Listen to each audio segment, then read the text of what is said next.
Empire thought they could just roll over us with 200,000 soldiers and a Magitank force. Lieutenant General Gaster was absolutely certain of his victory. But they gravely misjudged who they were dealing with. When Testarossa and Ultima took the field, the Empire learned exactly what the original White is capable of. If you're enjoying the Empire's Rude Awakening, please drop a like and leave a comment below. And if you want to help support the channel's generation costs, subscribing or checking out the Patreon for early access really makes a huge difference. Let's get right back into the annihilation! Back on the battlefield, Gaster's worst nightmare was just beginning. Gaster ranted, "Nonsense! This is ridiculous!" At the main camp, far from the battlefield, Lieutenant General Gaster's face had gone pale. Before him was a scene of unbelievable devastation. The Magitank force, his pride and joy, was being tossed around by a monster wolf that had taken human form. It was a nightmarish scene. Safe to say, there were more destroyed tanks than intact ones by now. Defeat was unavoidable at this point, but the battle had progressed so much faster than expected that they had already missed their retreat window. They hadn't even been able to report the situation to Caligulio, General Commander and leader of the Armored Division. Gaster's sense of reason pleaded with him. Gotta report back to that bastard Caligulio ASAP and ask for permission to withdraw. And yet, even if he submitted that report, he'd likely never receive permission. The main force led by Caligulio had already kicked off their operation. If Gaster and the rest of the forces here withdrew, they'd be left totally isolated. The restructured Armor Corps, their main force, was being deployed in front of the Demon Lord Rimuru's stronghold. They were all proud warriors of the Empire, each of whom underwent reconstructive surgery, and they numbered an overwhelming 700,000 strong. They were a sure thing, absolutely certain to win, but if they knew the rest of the army had been defeated, it was bound to shake them. Plus, the Dwarven Kingdom's army would go on the move soon. Once they did, the restructured Armor Corps could be caught between the dwarves and the Demon Lord Rimuru's forces, leaving the Corps surrounded and cut off from their supply lines. They could function for about a week without food, drink, or sleep, but no more. They were still human beings, and even they needed supplies. Gaster tried to steady himself with the mission. My mission is to subdue the Dwarven Kingdom. If I withdrew from the war zone here, I'd be abandoning Caligulio and all his forces. Even if we can't win, we must at least maintain the stalemate. But that was a questionable option. The only thing Gaster saw ahead for his army was defeat. Confusion was reigning toward the rear, and the chain of command was starting to fall apart. They were even seeing friendly fire now. Even if they kept going, it was just a matter of time before they were annihilated. One advisor shouted, "Lieutenant General, if we keep this up, one way or the other we'll be wiped out." Another begged, "Retreat! Give us the retreat order." He didn't need his advisors to spell it out for him. He firmly agreed with them. But if it was said out loud, all responsibility for the defeat would fall upon his shoulders. Lieutenant General Gaster was a man of impeccable personal bravery, one with a fine reputation within the military. He had never known a setback like this in his whole career, which was what made this seem so peculiar to him. Inside, his fear turned into a selfish calculation. We can't retreat. If we do, His Majesty is bound to punish me. I can't ever allow that to happen. I'm the man who'll become a hero, but now all the glory's disappearing. Unless I've got something firm to prove that it's not just my fault. The very prestige of the Empire was riding on this operation. If it failed because of him, such was the true nature of Gaster's thoughts, something only coming up to the surface now. In fact, he was always a small-minded person, caring only about saving his own hide and not blinking at the thought of sacrificing his troops. Another officer pressed him. "Lieutenant General, if we continue like this, it'll be difficult to even rebuild our forces. We're still in control of our main force. I think we should use them to strike the enemy in the rear." A different advisor insisted, "There's no shame in a temporary retreat. If we keep fighting in close quarters like this, it's only going to cause us more casualties." Amid these suggestions, Gaster finally began using his head again. Lose the unit he'd been placed in charge of, and he'd never escape punishment either way. Demotion wouldn't be the end of it. They might not even give him a trial before they took his life. Gaster snarled, "Damn it. I'm going to be a hero, And now, all these damn incompetents are dragging me down. Gaster's ugly nature was now bare for all to see. But his voice was then drowned out by the sound of a huge explosion. Turmoil spread across the main camp. Gaster demanded, "What's going on?" A soldier reported, It's an enemy magic attack." Another voice rose in panic. "Magic? No, is that nuclear magic?" The report came back uncertain. "We haven't confirmed it yet, but judging by the scale, it has to be." But, Gaster snapped. "But what? Speak up." The soldier answered, "Yes, sir. The enemy's offense seems to have easily penetrated our Legion magic, protecting our force from magic strikes," Gaster barked. "What?" "Damage report." The soldier continued, "The explosion occurred in the sky, sir. We've lost contact with our allied airships." Gaster stared in disbelief. That's ridiculous. Are you saying that the Flying Combat Corps, the jewel of our entire military, is gone?" Gradually, in fits and starts, the situation grew clear, and now everyone realized the damage was far more serious than they imagined. They had lost contact with not one airship, but all of them. That magic just now must have taken them all down. They were equipped with magic cancelers, a new type of weapon, but it was magic that did them in? It was so hard to believe. Gaster forced out an order, aimed more at himself than his soldiers. "Retreat. Wait, no. We have to change course and gather ourselves." He had finally made the decision to retreat from this ghastly situation. But that decision had already come decisively too late. A cool voice echoed through the battlefield. Testarossa asked, "Huh? You're not going to claim this is the end, are you? Because I've already told you, invade us any further and we'll show no mercy." Gaster turned his panicked head toward the voice and saw a beautiful snow-white face with a beaming smile. It was Testarossa. She continued, "I'm a woman of my word, you know. When I visited this world in the past, I made sure I fully granted the wishes of my summoner. Rest assured, I'm going to reward you handsomely as well." Fear flooded Gaster's mind. Not a petty little fear involving saving his own ass, but an endlessly churning terror that threatened the very foundation of his life, eroding his instincts. Gaster stammered, You. Testarossa answered, "Oh? I wonder if you forgot about that. If so, that's very rude of you." Testarossa eyed him like an affectionate mother looking down at her naughty son. Gaster would never have forgotten. Not that much time had passed since they parted, but no matter how many years went by, her lovely white hair and scarlet eyes were too beautiful to ever forget. More than that, it was all so terrifying. Her beauty gave him an unfathomable sense of foreboding. Suppressing his fear, Gaster tried ordering his men to attack, but there was no one to answer the call.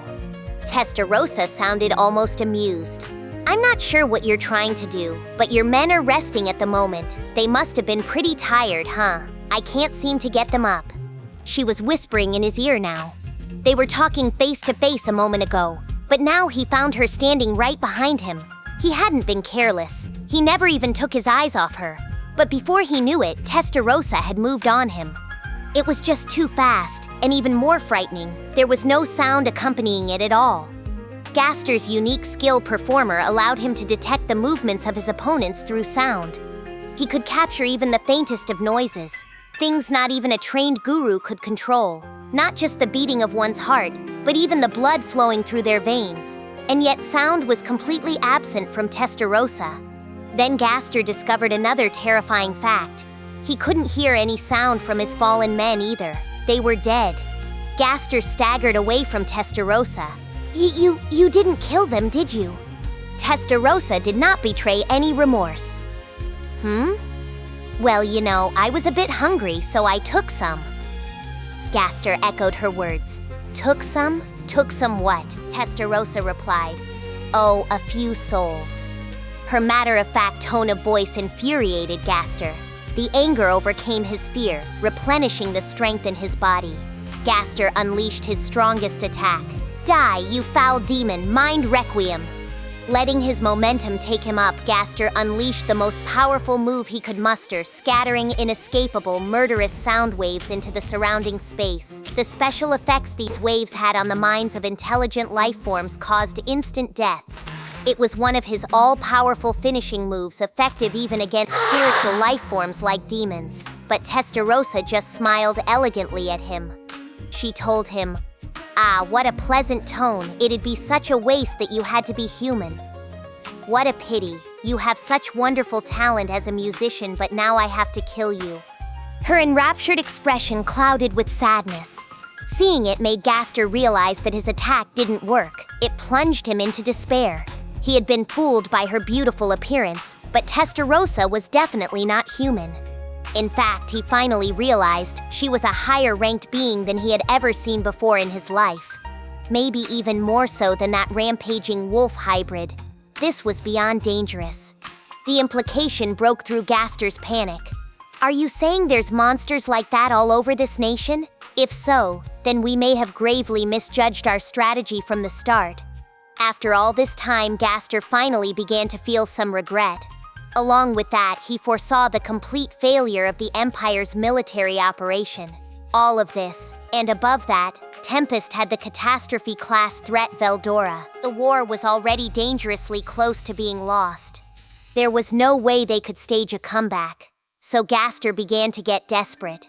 He cried out, "Wait, I want to make a deal." Testarossa asked, "Oh, what kind?" Gaster threw all shame aside. I'm high-ranked in the Empire. I'm well-versed in our military operation. I have classified information on me. I can be useful to you, I promise. So please, spare my life." Throwing all shame and outward appearances aside, Gaster begged for mercy. But there was still a glint of light in his eyes, and he was careful to keep an eye on Testarossa's response. He thought he was out of options, but right now his ears caught the sound of several footsteps approaching. He had an idea of who they were. They were running quietly enough that only he could notice them. Just from those footsteps, he could immediately surmise they were from the Imperial Intelligence Bureau. If the IIB had agents monitoring the battlefield, it certainly wouldn't surprise Gaster. They were directed by Tatsuya Kondo, the one stalking the halls of information, and he was sure Tatsuya would use every measure at his disposal here.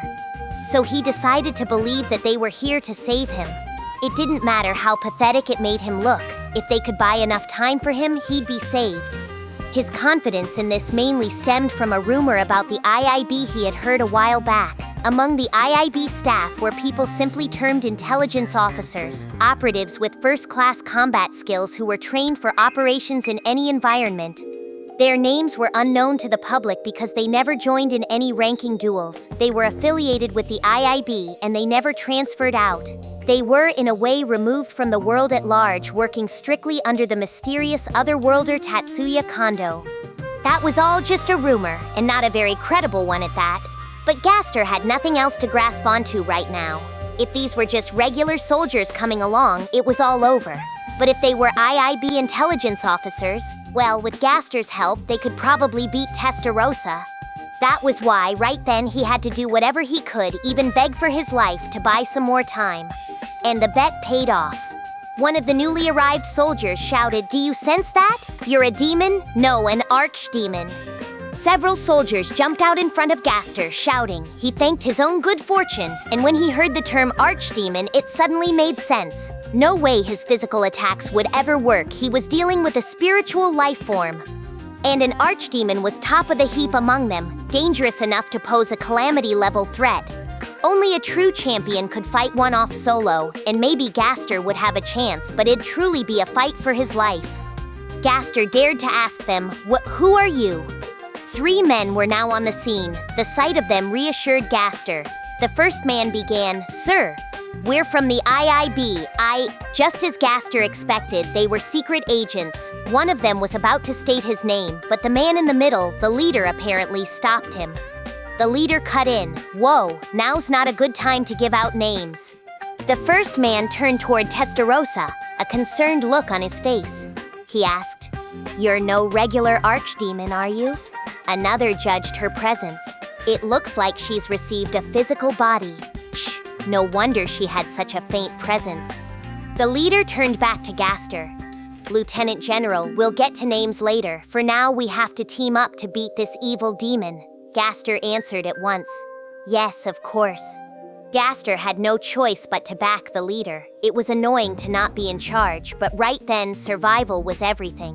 In a brilliant display of coordination, the IIB men instantly surrounded Testarossa, using a chain made of monster hair to block her movement on 3 sides. Unbeknownst to Gaster, this move was the Imperial Suppression stance. It was the most advanced killing formation taught in the Empire, allowing a team of 3 people to defeat higher-level monsters, even archdemons. The secret was in this chain, woven with the hair of monsters and forged from holy silver, a legend-class treasure. These definitely weren't rank-and-file soldiers carrying it, and in fact, the members of this trio were among the greatest fighters in the Empire, Knights of the Imperial Guardians in disguise. Davis, ranked 11th. Balt, ranked 38th. Gordon, ranked 64th. When running an infiltration mission, Imperial Knights preferred to work in groups of 3. The Imperial Guardians had their own numerical pecking order, and it was customary for the smallest number to be their leader. In terms of strength, the gap between the 20s and the 30s and below, number-wise, was enormous. Those assigned number 30 or below were enlightened, reaching dimensions beyond humanity, and they all had powers almost as strong as saints. And one of them was here now, Davis, who played a key role in the Bloody Shore incident. Davis's team had sealed away Blanc, that nightmarish primal demon, and now he was swooping in at Gaster's time of need.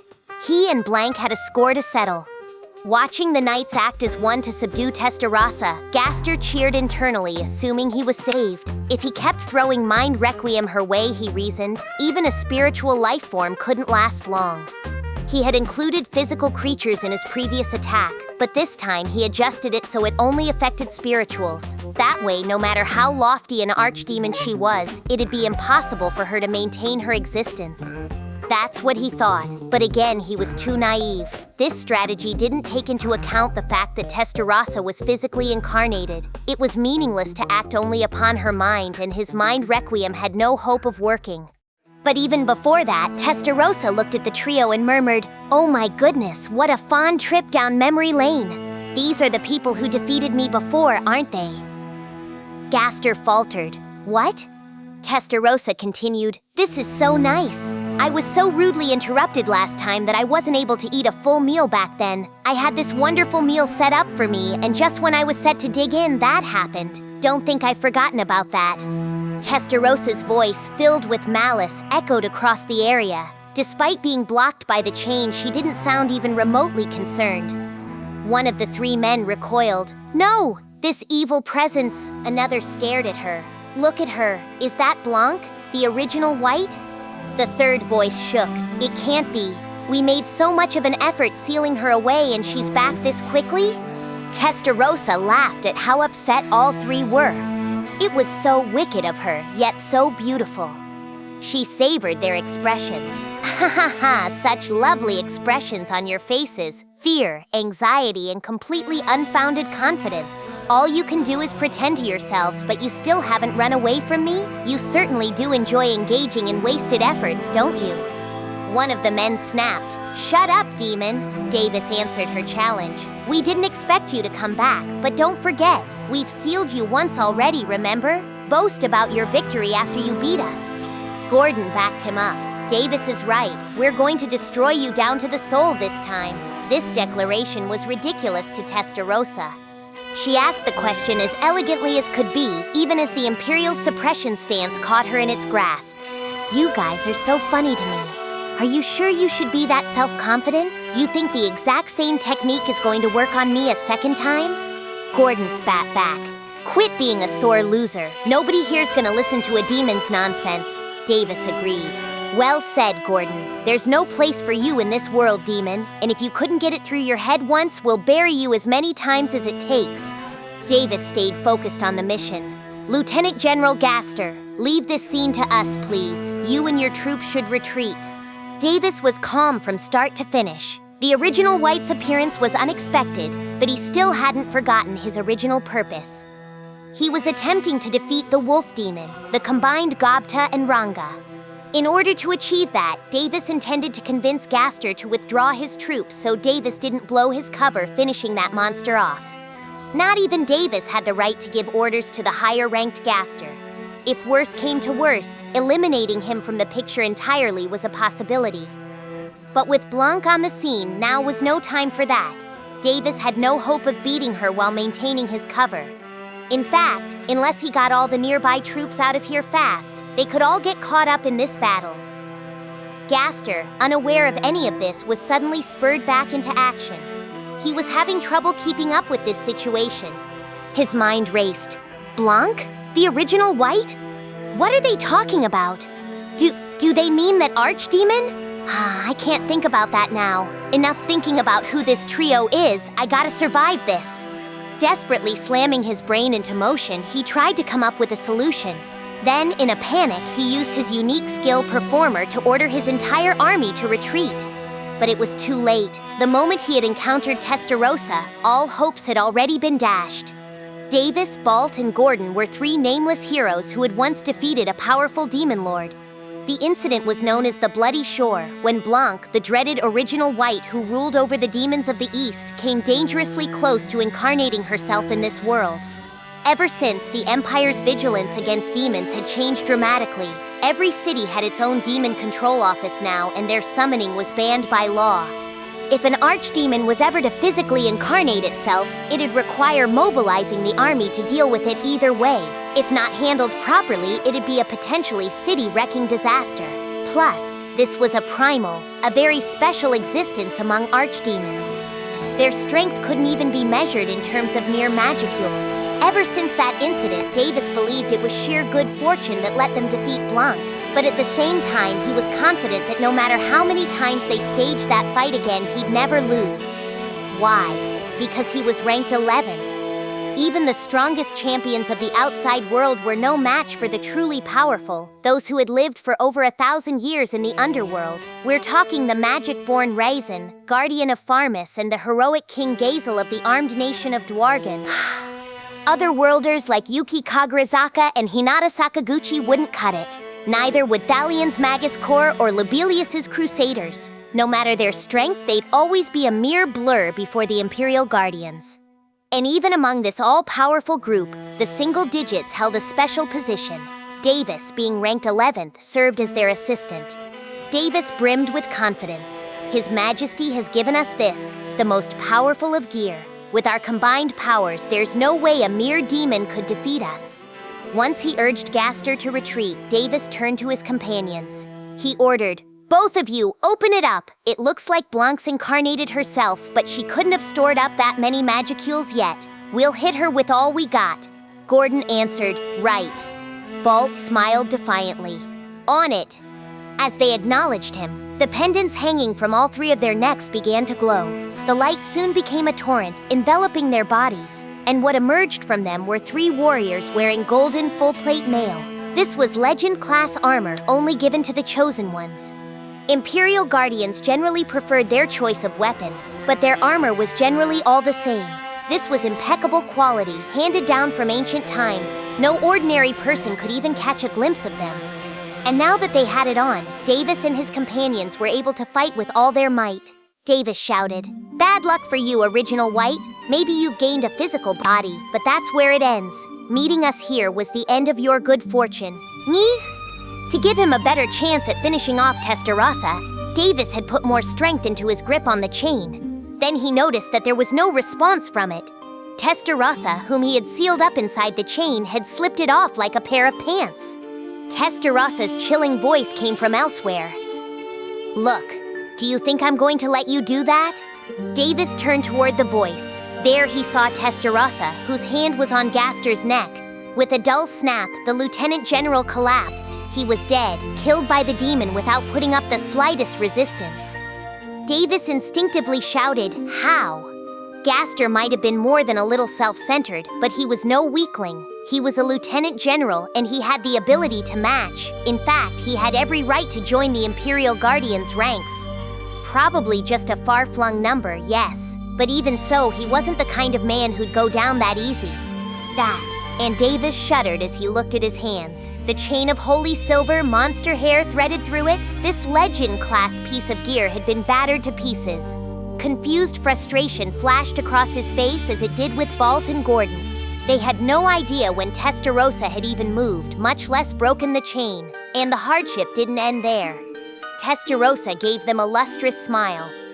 "Oh, were you waiting for me? If so, I'm sorry. This man was trying to escape, so I had to give him a little punishment. If I didn't, that'd be disobeying Sir Rimuru's orders. We can't have that, can we?" She sized the men up. Then something else occurred to her. Testarossa added, "Ah, right. I've been wondering, would you three mind not calling me Blanc or the original White or whatnot?" Davis could only answer, "What?" Testarossa told them, I've got a name now. It's Testarossa. I'd really hate it if you didn't use it, you see." The statement was a peal of despair for Davis and his team. One of them repeated, "Wait, a name? A name?" Another whispered, "Testarossa. Some fool gave a primal a name?" The last one understood the danger. First an incarnation, then a name. This was unprecedented. Suddenly, their position wasn't looking so good after all. Davis decided immediately. "We must retreat. This crisis must be brought to His Majesty's attention immediately." Balt answered, "Yeah, I hear ya. I'll hold her off." Gordon began casting. "And I'll set up a warp portal." The trio's teamwork was beyond reproach. Quickly dividing work among themselves, they sprang into action, Gordon already casting the warp spell. Once they did, Testarossa let out an evil laugh, lovingly, beautifully, but with a truly sinister touch. Balt shouted, "What's so funny?" He took up his spear and charged at her. But Testarossa had already disappeared. Balt had no chance of keeping up with her. Balt snarled, "Damn it, where the hell did you go?" Testarossa whispered, "Over here." A hot breath blew into Balt's ear, filling his nostrils with a sweet, fragrant scent. There was no need to turn around. It was Testarossa. Then he felt a cold, delicate female hand on his neck, almost chilling his soul. Balt's mind screamed, "Huh?" The image of the now limp Gaster flashed through his mind. Testarossa murmured, "I hate it when people don't realize the limits of their abilities." But it was questionable whether Testarossa's voice even reached Balt. With a crack, Balt collapsed, a sobering look of terror on his face. That was the end of the 38th ranked member of the Imperial Guardians. Davis, watching all this, experienced a feeling of panicked self-doubt that disturbed his thoughts for the first time in several hundred years. He shouted, "Gordon, hurry up! She's killed Balt, she's too dangerous." His voice was colored with fear, regardless of his intentions. Gordon nodded silently as if he understood. His teleportation magic now complete, the circle of magic floating above the ground began to glow. Davis ordered, "Okay, retreat." Davis sprinted toward the circle as he made the order, but the spell failed to activate. Gordon cried out, What? Why?" Testarossa kindly explained it to Gordon, as if ridiculing him for being so upset. "I'm not sure what's so strange about that. I'm not using the magic canceller wrong, am I?" Davis and Gordon had no idea what she was talking about. Davis repeated, "What? The magic canceller?" Gordon realized the impossible. "Wait, did you recreate it with magic?" She looked at them and let out an exasperated sigh. Testarossa had been sharing information with Ultima and Carrera via thought communication. Among the information she obtained that way was data on the magic cancellors installed on the airships. For Testarossa, recreating and using the technology from the data she obtained was child's play. But such an act was well beyond the scope of human common sense, and it'd be absurd to expect Davis and Gordon to understand it. All they did know was that Davis was shouting now, trying to paint over his own fears. What? What are you? Whether you're a primal or not, there's no way an archdemon can have that much power. Gordon answered in the same terror. Yeah. You weren't this overwhelming the last time we fought. What the hell did you do to evolve this much? Evolve. Davis and Gordon looked at each other. Hearing his own cries, Gordon now understood exactly what was going on with Testarossa, no matter how much he didn't want to. The same went for Davis. Incarnated, named, and thanks to that, what kind of being had Testarossa, the original White, become? Testarossa gave them a bemused look, leisurely eliminating all doubt. She explained, Oh, how clever of you. That's right. Now that I have a name, I'm higher level than even an archdemon. Have you ever heard the term demon peer before? It's something completely different from an archdemon. A pity I need to spell it out to people before they understand, isn't it? It only plunged the two of them deeper into despair. Davis breathed the words. Demon peer. Gordon connected it to the worst comparison he knew. The second coming of Guy Crimson. Only then did Davis and Gordon realize the gravity of the situation. This primal hadn't manifested herself just for a laugh. She had a firm will, and she used it to fully take root here. Davis asked, "But didn't you lose interest in this world when you lost the princess's body?" Testarossa replied, "Not quite. By the time you came along back then, my contract with the girl had already been fulfilled. That's why I left, although certainly not without my regrets." Davis whispered, "No." Testarossa teased him. "Oh, I'm sorry. Were you laboring under the assumption that you could beat me?" "Well, silly, I think you see that's not going to happen now. It can't be." Davis could feel his own confidence shatter. Testarossa went on, "I still haven't forgiven you for interrupting my meal back then, you know." For a moment, Davis gave no answer. Gordon's voice trembled. Hey, Davis." Neither Davis nor Gordon were able to move. Testarossa's crimson eyes bolted them to the ground like a snake staring down a frog. Davis repeated, "Your meal?" All he could do was keep talking to buy more time. With that precious time, he desperately tried to figure out what was happening to his body. Anything so he could have a shot at Testarossa, proud and confident in her victory. Testarossa answered, "That's right. That beautiful lake was bathed in enough blood to turn crimson red, but that still didn't make me full, you know." Davis forced the truth out. Nearly 10,000 innocent people died. Testarossa's answer was casual. "Well, that's how our deal worked. Besides, you interrupted me before I could enjoy the main course, the most important part. Now that we're all together and everything, why don't we take this opportunity to have you atone for your sins?" Davis's rage broke through. "You." Testarossa was the very one behind the Bloody Shore tragedy, but to her that regretful disaster was just a simple meal. And it's still not enough? Davis's heart seethed with rage. Flames of justice burned through the kindling of his fear. This evil, he thought, could never be left unchecked. He raised the gleaming sword in his hand and began, "An evil like you?"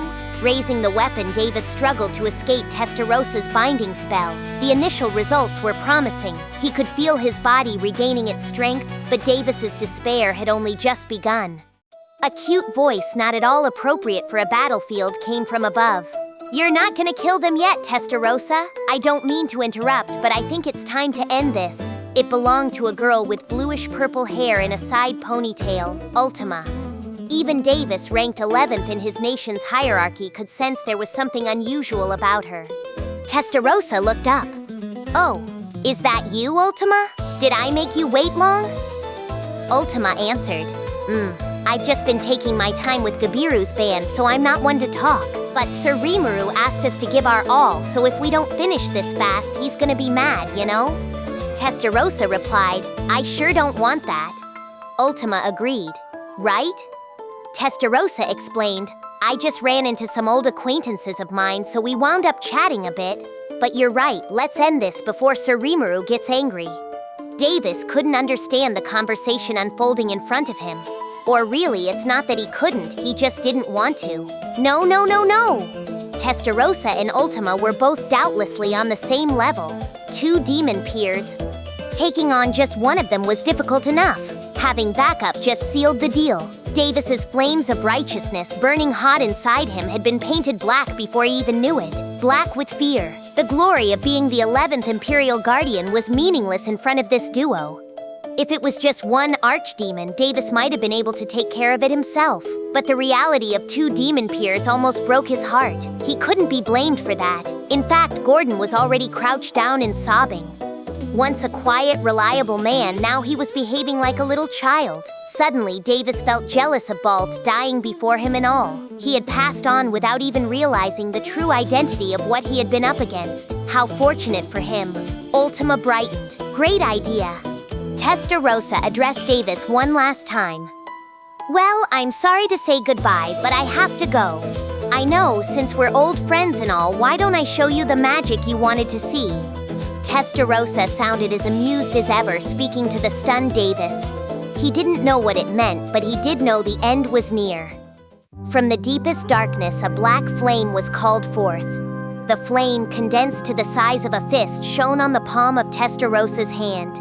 It was an abyss core, a notoriously hard-to-control type of hellfire, but Testarossa crushed it into her hand with ease. Laughing to herself, Testarossa whispered in a sing-song voice, "Death Streak." Davis's eyes widened. He didn't know what this magic was. He couldn't comprehend it, no idea. But one thing was for sure, it was incredibly evil. Testarossa glanced toward Gordon.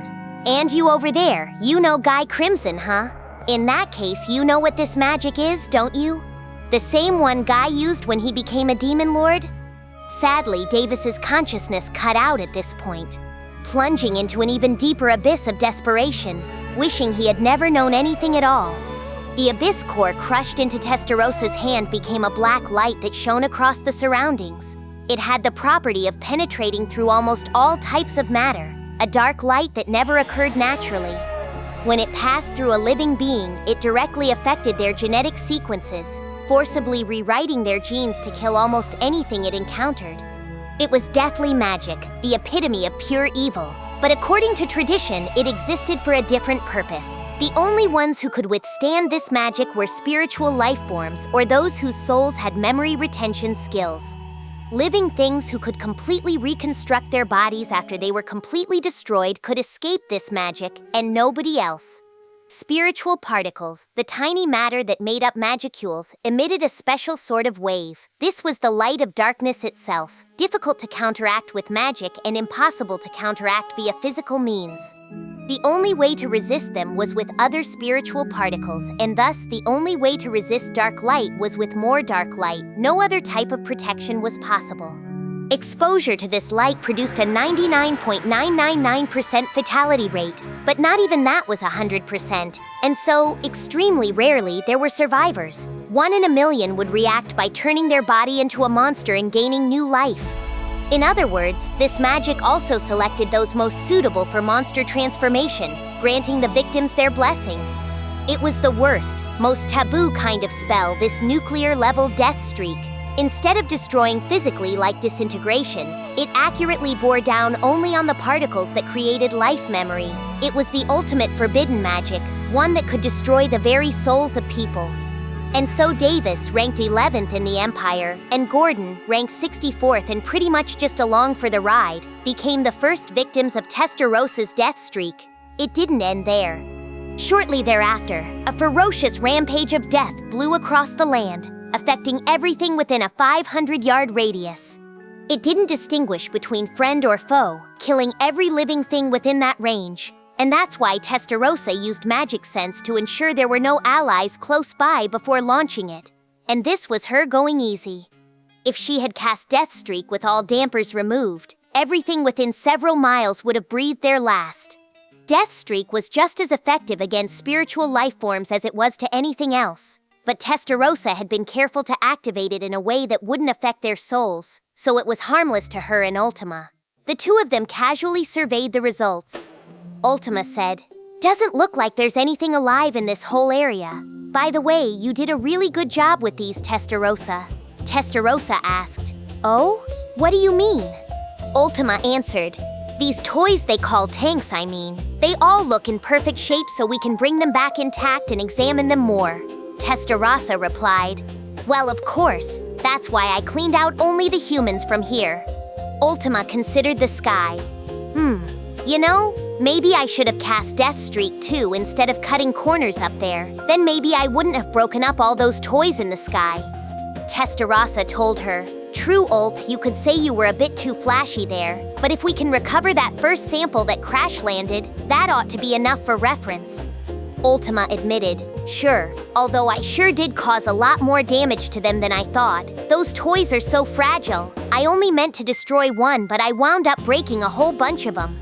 Testarossa replied, "Well, so be it. Now that Sir Rimuru named us, we're both stronger than ever.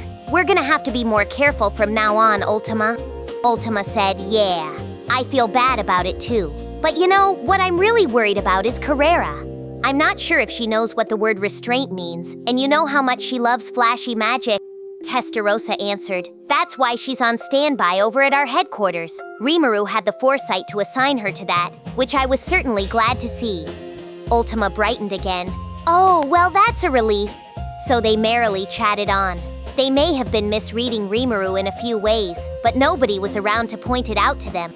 Ultima added, and Benimaru's a real worrywart, huh? Talking about how he thinks there are people in the Empire who can harm Sir Rimuru and all, even asking us to go easy so we can find out who it is. Testarossa agreed. That is a little troublesome, yes. If all we wanted was to win, they should have just sent us out alone from the start. Then Sir Rimuru wouldn't need to bother with anything at all. Ultima explained her read on Rimuru's orders.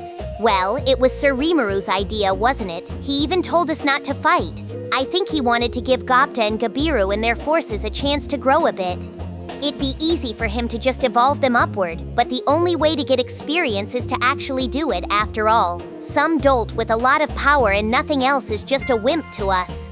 Testarossa said, that's a great idea, I think. I get it and all, but, well, you know.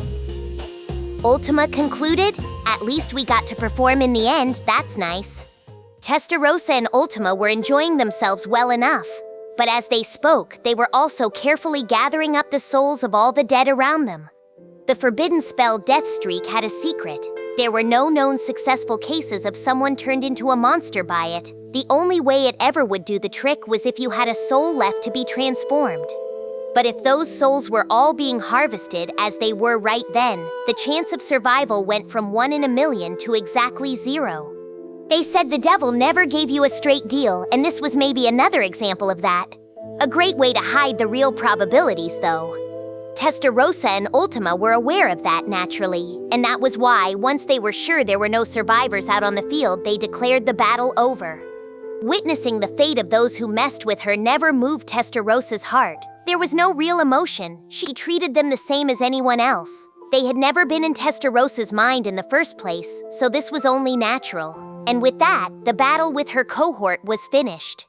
2 departments of the Armored Division that participated in this operation, the Magitank Force and the Flying Combat Corps, suffered total defeat.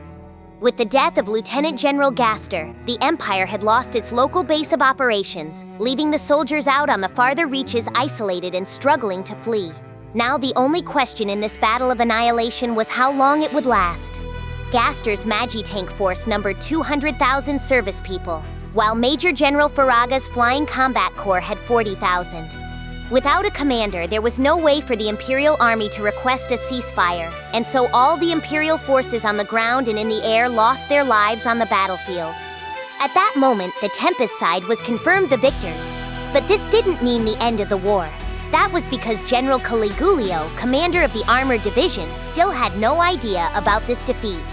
And at that very moment, the restructured Armor Corps, the heart and soul of the whole Armored Division, was about to hit the road for Rimuru, capital of Tempest.